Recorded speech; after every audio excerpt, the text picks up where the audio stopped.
Hi అండి. ఈరోజు ఈ బెల్లం జిలేబీ రెసిపీ మీతోటి షేర్ చేసుకుంటున్నాను. ఇలా ఇంట్లోనే చేసుకొని కొత్త సంవత్సరం పూట పిల్లలకి, పెద్దోళ్ళకి ఇంట్లో పెడితే అయితే ఇష్టంగా అయితే తింటారు.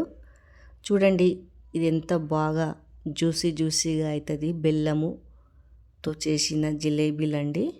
ఇంట్లోనే ఈజీగా ప్రిపేర్ చేసుకొని పిల్లలకి పెట్టుకుంటే ఇష్టంగా అయితే తింటారు. దీని ప్రాసెస్ వచ్చి నేను ఎలా చేశానో ఫుల్ వీడియోలు అయితే పెడతానండి. ఫుల్ వీడియో అయితే వాచ్ చేసి చూసి సపోర్ట్ అయితే చెయ్యండి.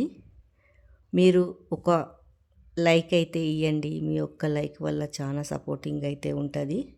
ఈ కొత్త సంవత్సరం పూట ఇలా తీపి చేసుకొని నోరు మనమైన బయట మన ఇంట్లో ఎవరైనా చుట్టాలు వచ్చినా ఇలా ప్రిపేర్ చేసుకొని వాళ్ళకు పెట్టినా ఇష్టంగా అయితే తింటారు.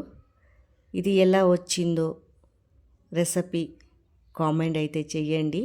ఫుల్ వీడియో అయితే వాచ్ చేసి చూసి సపోర్ట్ చేయండి.